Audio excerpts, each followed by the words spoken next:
বেল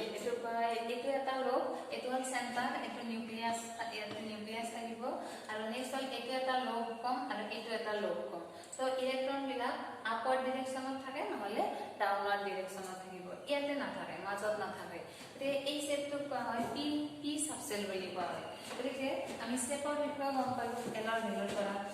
গতিকে ইয়াৰ পিছত নেক্সট হল second cell composed of two subshell 1 2s next one is 2e এনেকৈ তুমি যদি থাৰ্ড সেলটো লোৱা থাৰ্ড সেলত কিমানটা সাবসেল আছে তাৰ কাৰণে আমি নেক্সট লম এবাৰ third cell so third cell মানে হল n equal to third cell means n equal to 3 so KLM এই সেলটোৰ নাম হ'ব m cell so how many subcells present in the third cell তাৰ কাৰণে তোমাক কি লাগিব n ৰ ভ্যালু লাগিব l ৰ ভ্যালুৰ পৰা আমি সাবসেলৰ নাম্বাৰ গম পাম so l ৰ ভ্যালু 0 ৰ পৰা স্টাৰ্ট কৰিবা মিনিমাম ভ্যালু 0 আৰু ম্যাক্সিমাম ভ্যালু হল n - 1 so n - 1 পৰা 3 - 1 2 তাহলে 0 ৰ পৰা 2 লৈকে 0 ৰ পাছত আহিব 1 1 ৰ পাছত আহিব 2 so 3 এৰ ভ্যালু যাৰ প্ৰত্যেক 3 ভ্যালু পালা l ৰ ভ্যালু 3 তাৰ মানে আমি কি বুজি 3 subcells present in the third cell third number cell to subcellৰ নাম্বাৰ হল 3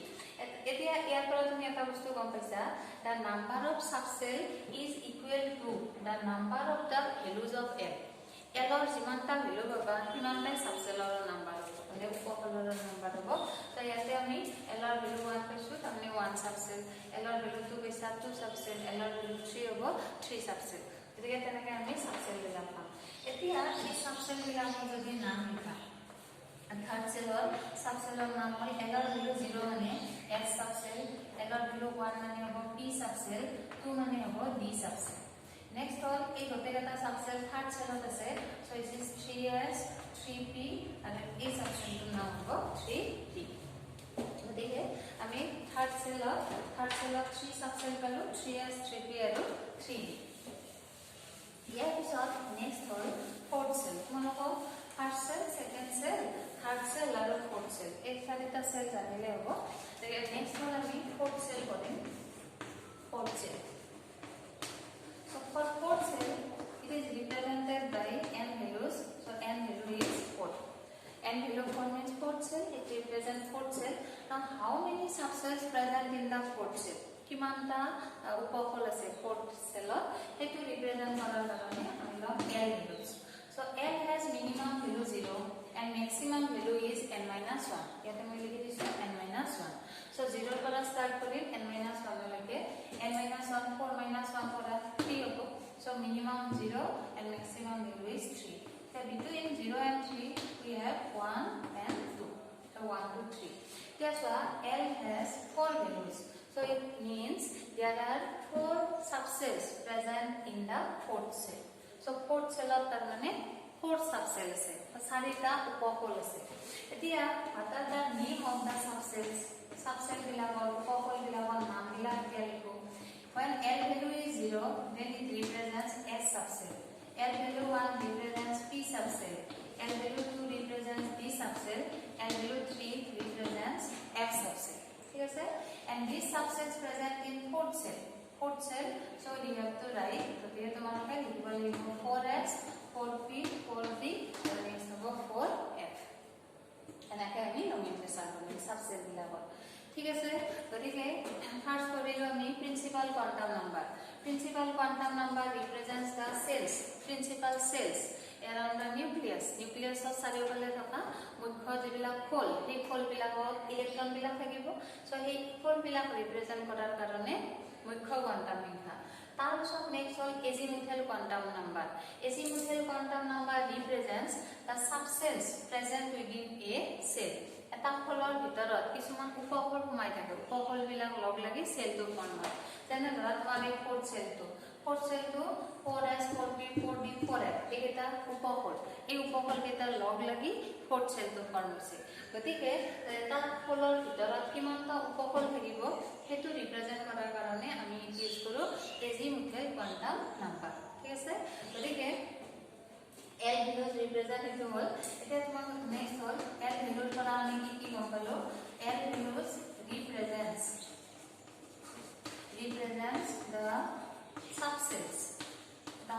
subcells represent করে their size, shape and energy. So error মানে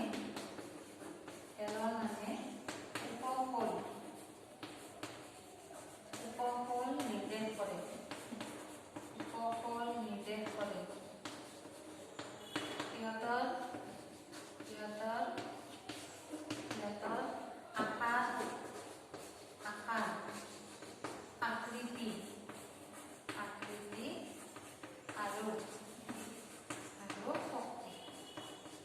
শক্তি নিৰ্দেশ কৰে। আকাৰ আকৃতি আৰু শক্তি নিৰ্দেশ কৰে। ঠিক আছে, গতিকে এইটো হৈ গ'ল এজিমুথেল কোৱান্টাম নাম্বাৰ। ঠিক আছে, তাৰপিছত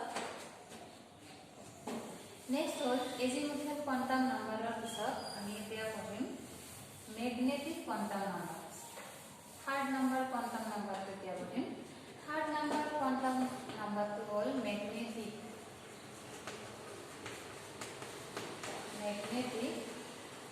কোৱান্টাম নাম্বাৰ। এটি সিম্বল হ'ল mn। চুম্বকীয় কোৱান্টাম সংখ্যা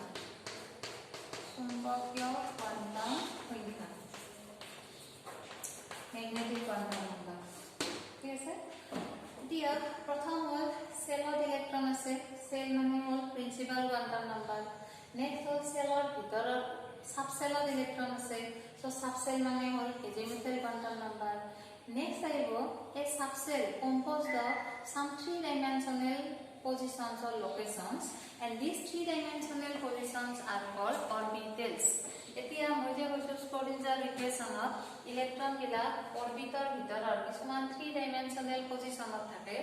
এই 3-ডাইমেনশনাল পজিশন বিলাকক আমি অৰবিটেল নাম দিছিলো। ত্ৰিঅক্ষীয় স্থান বিলাকক নাম দিছিলো অৰবিটেল। গতিকে এই ইলেক্ট্ৰন বিলাক যে এই 3-ডাইমেনশনাল পজিশনত যে এই অৰবিটেল বিলাকত থাকে, এই অৰবিটেল বিলাক ৰিপ্ৰেজেন্ট কৰাৰ কাৰণে আমি মেগনেটিক কোৱান্টাম নাম্বাৰ ইউজ কৰিম। এতিয়া যেতিয়া তুমি এটম এটা এটমটো আমি মেগনেটিক ফিল্ড এখন এপ্লাই কৰা। মেগনেটিক ফিল্ড এপ্লাই কৰাৰ লগে লগে এই সেল বিলাকত যে ইলেক্ট্ৰন বিলাক আছে, সেই ইলেক্ট্ৰন বিলাক এটা ডেফিনিট ডিৰেকশ্যনত অৰিয়েন্ট হ'ব। অৰিয়েন্টেশন বুলি কোৱা হয়, মানে এটা ডেফিনিট ডিৰেকশ্যনত অৱস্থান কৰে। গতিকে এই অৰিয়েন্টেশন কোন ডিৰেকশ্যনত? 3-ডাইমেনশনাল ডিৰেকশ্যন। গতিকে 3-ডাইমেনশন বুলি ক'লে XYZ কোন ডিৰেকশ্যনত এই অৰিয়েন্টেশন হৈছে, সেই ডিৰেকশ্যন বিলাক ৰিপ্ৰেজেন্ট কৰাৰ কাৰণে মেগনেটিক কোৱান্টাম নাম্বাৰ। আৰু এই ডিৰেকশ্যন বিলাককে নাম দিয়া হয় অৰবিটেল বুলি দিয়া হয়। এতিয়া চোৱা, ইলেক্ট্ৰন বিলাক ক'ত আছিল? অৰবিটত আছিল। অৰবিট বিলাকৰ ভিতৰৰ ক'ত আছিল? সাবসেলত আছিল, মানে সেলত আছিল। সেলৰ ভিতৰত সাবসেলত থাকিব, কোনবা এটা সাবসেলত থাকিব। সেই সাবসেলৰ ভিতৰত আকৌ এটা সাবসেলৰ ভিতৰত আকৌ কিছুমান স্মল পাৰ্ট থাকিব। সেই স্মল পাৰ্ট বিলাক হ'ল 3-ডাইমেনশনাল পজিশন, আৰু সেই স্মল পাৰ্ট বিলাকৰ নাম দিয়া হৈছে অৰবিটেল। গতিকে ইলেক্ট্ৰন বিলাকৰ একদম smallest part, electron probability of finding the electron around the nucleus is maximum at the orbital. গতিকে ম্যাক্সিমাম তুমি ক'ত পাবা? সেই অৰবিটেল বিলাকত পাবা। ঠিক আছে, গতিকে সেই অৰবিটেল বিলাক ৰিপ্ৰেজেন্ট কৰাৰ কাৰণে আমি মেগনেটিক কোৱান্টাম নাম্বাৰ ইউজ কৰো। চুম্বকীয় কোৱান্টাম সংখ্যা ইউজ কৰা হয়। এতিয়া ইয়াতে হ'ল প্ৰথমতে it represents the orbitals present in a subcell. It represents the orbitals present in a subcell. এটা উপকূলত থকা অৰবিটেল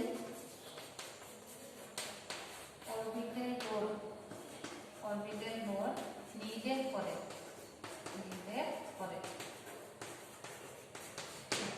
এটা সাবসেলৰ ভিতৰত যে অৰবিটেল থাকিব, সেই অৰবিটেলত কি থাকিব? ইলেক্ট্ৰন থাকিব। সো সেই অৰবিটেল বিলাক ৰিপ্ৰেজেন্ট কৰাৰ লগে লগে ইলেক্ট্ৰনটো ৰিপ্ৰেজেন্ট কৰা হৈ গ'ল। গতিকে সেই অৰবিটেল বিলাক ৰিপ্ৰেজেন্ট কৰাৰ কাৰণে আমি সেইটো ইউজ কৰিম এতিয়া ইয়াতো হেনাকে ভ্যালু বিলাক লাগিল এতিয়া হলে তোমাৰ প্ৰথম লাগিব how many orbitals present in a specific subset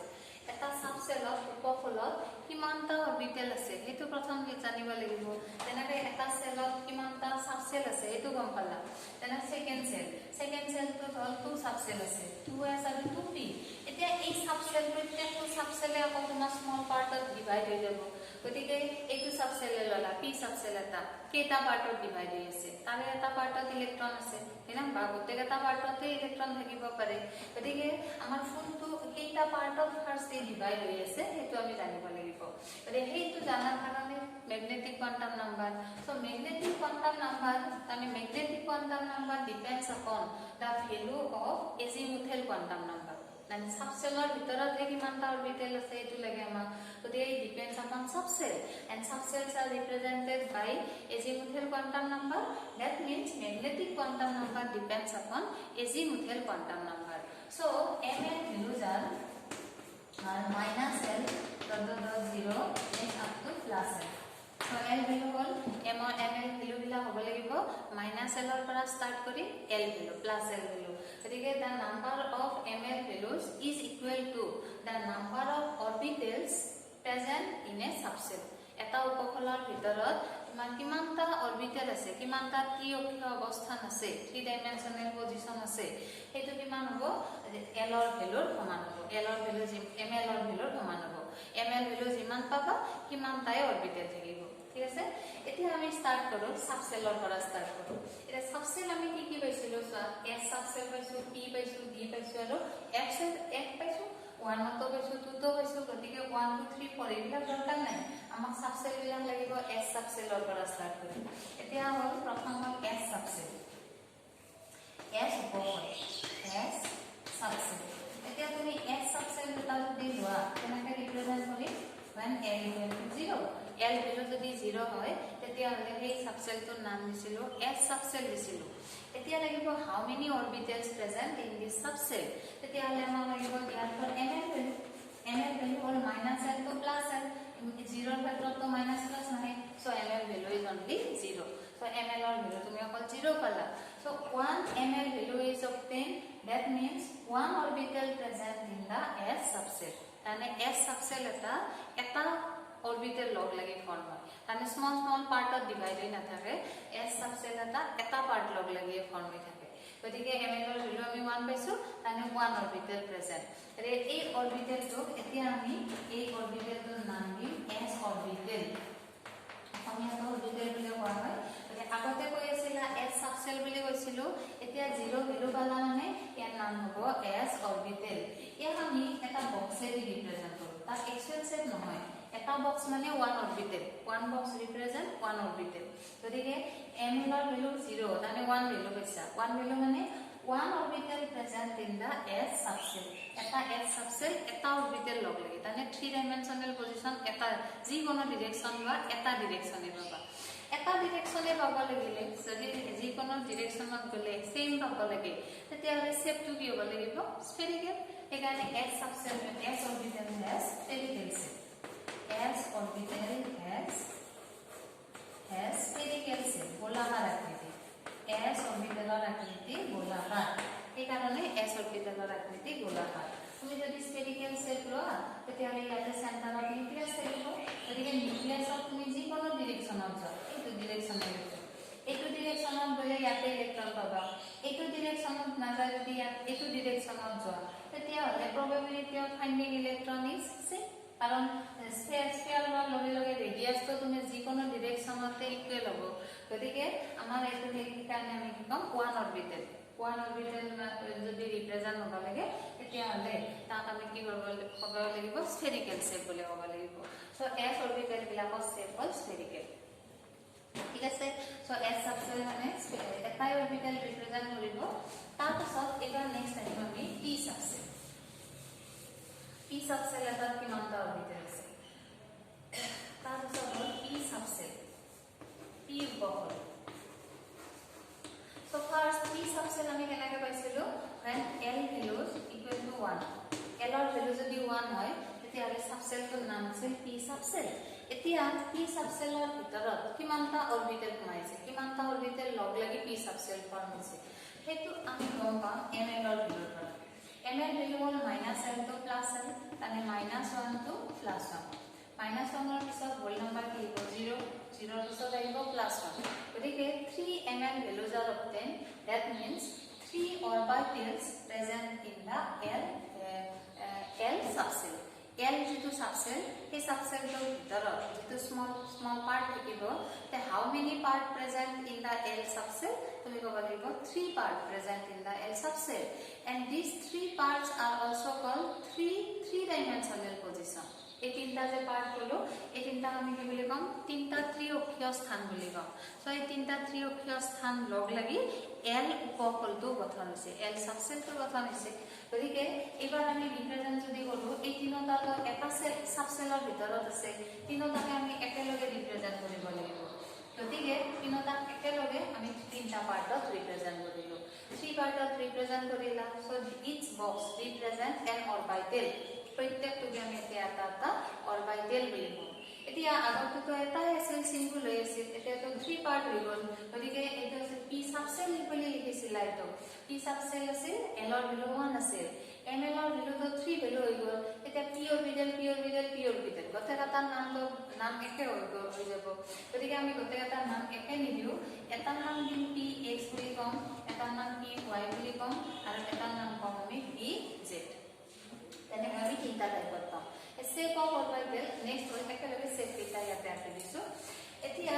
x y z তাৰ মানে গোটেইটাই p কেৱল তাহাতৰ ওৰিয়েন্টেশন ডিফাৰেন্ট তাৰমানে স্থানিক যেটো বিন্যাস বেলেগ বেলেগ দিশত সজ্জিত হৈ আছে আৰু দিক বিলাক সব ডাইৰেকশন বিলাক সব x y z 3 ডাইমেনশনাল ডাইৰেকশনত আছে তো এটা অৰবিটেল আছে x ডাইৰেকশনত এটা y ডাইৰেকশনত আৰু এটা হল z ডাইৰেকশনত থাকিব এতিয়া তুমি যদি orbital এটা shape আঁকা প্ৰথম হল p orbital has dumbbell shape হয় গতিকে ইয়াতে আমি 3 axis ললো x y z এনেকা সো shape টো মই লিখি দিছো dumbbell shape dumbbell আকৃতি অসমীয়া dumbbell আকৃতি বুলি কয়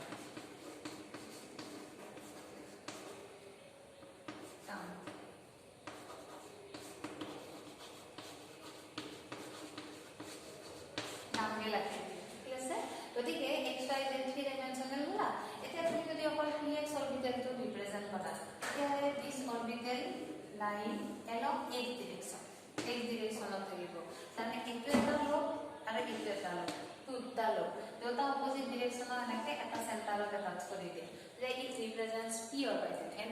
p অৰবিটেল এতিয়া if this p orbital lying along x direction then this orbital is named as px x direction of the থাকে তেতে হেতু কোৱা হ'ব px orbital similarly if the orbital lying along y direction x y z at y direction of the থাকে তেতে this is known as py orbital and if it lying along z direction যদি z অক্ষৰ দিশত থাকে তেতে আমি this orbital is named as pz orbital তেতে এইটোৰ নাম হৈ যাব pz orbital ঠিক আছে এটা তিনটা তো একেলগে আছে ps py pz এনেকে সেপাৰেট কৰি দিব নোৱাৰা তুমি গতিকে তিনটা যদি তুমি একেলগে আঁকা একেলগে তিনটা পাৰ্ট কৰি লবা x axis y axis আৰু z axis এটো হল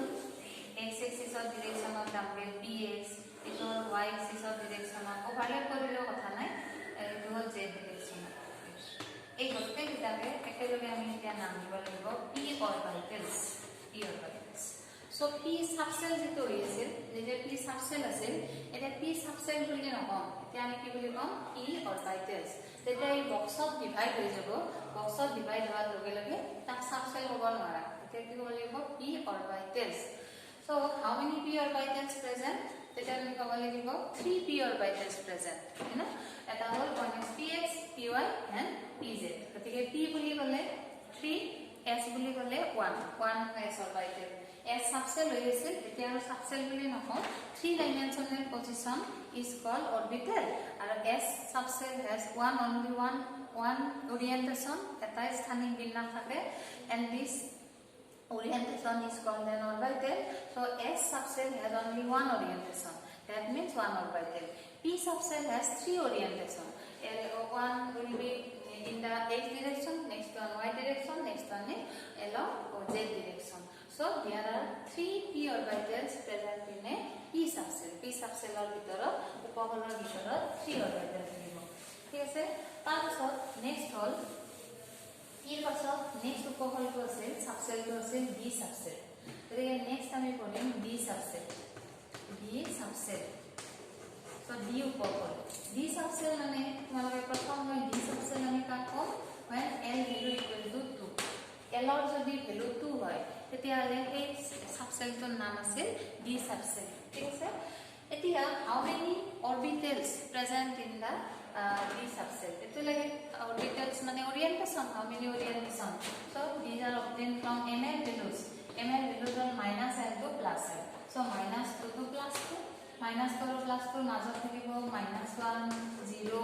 plus 1 আৰু থাকিব plus 2 so 5 ml values are obtained that means 5 orientations পাঁচটা ভ্যালু পালা তুমি তার মানে পাঁচটা স্থানিক বিন্যাস থাকিব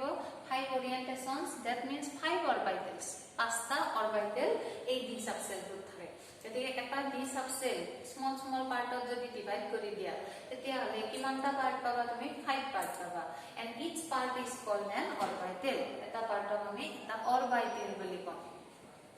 এতিয়া আগত যেনে নাম লিখিছিলা এইটাৰ নাম কেইটা তোমালোকে জানিব লাগে গতিকে এটা নাম হয় d x square minus y square এটা নাম হয় d z square next হল d xy next হল d yz next হল d zx এনে আমি নমিনক্লেচাৰ কৰিম d অৰবিটেল কেইটা গতিকে d সাবসেল যেটা আছে এই এটা d অৰবিটেল হৈ গল তেতিয়া ইয়াৰ প্ৰত্যেকৰে নিজা নিজা ওৰিয়েন্টেশন আছে এই ওৰিয়েন্টেশন বিলাকক অৰবিটেল কলো এই ওৰিয়েন্টেশন মতে প্ৰত্যেকৰে নিজা নিজা নাম থাকিব ঠিক আছে নেক্সট হল ইয়াত যদি তুমি ডায়াগ্ৰামেটিক্যালি ৰিপ্ৰেজেন্ট কৰা তেতিয়াহলে d সাবসেল মানে হল ডাম্বেল সেটতে হ'ব কেৱল তোমাৰ ডাবল ডাম্বেল থাকিব পাৰে ইয়াতে যেনেকে সিঙ্গল ডাম্বেল আছিল অকল x আছিল ইয়াতে কিন্তু তোমাৰ x আছে y আছে গতিকে দুটা এক্সিসৰ ডিৰেকচনত থাকে এই কাৰণে আমি x এক্সিস আৰু y এক্সিস দিছো z এক্সিস টো নহল ইয়াতে ৰিপ্ৰেজেন্ট নকৰিলেও কথা নাই গতিকে x আৰু y এক্সিস ৰ ডিৰেকচনত আছে সো x স্কয়াৰ মানে ডাবল x এটা হল পজিটিভ ডিৰেকচন এটা হল নেগেটিভ ডিৰেকচন হেনেকে y স্কয়াৰ মানে two logs present on the y axis y অক্ষৰ ওপৰত দুটা লগ যদি দিয়া তেতিয়া এই অৰবিটেল দুটা এই অৰবিটেলটোৰ নাম হ'ব dx square minus y square এটো হ'ল dx square minus y square আছে তাৰপিছত হ'ল dz square মানে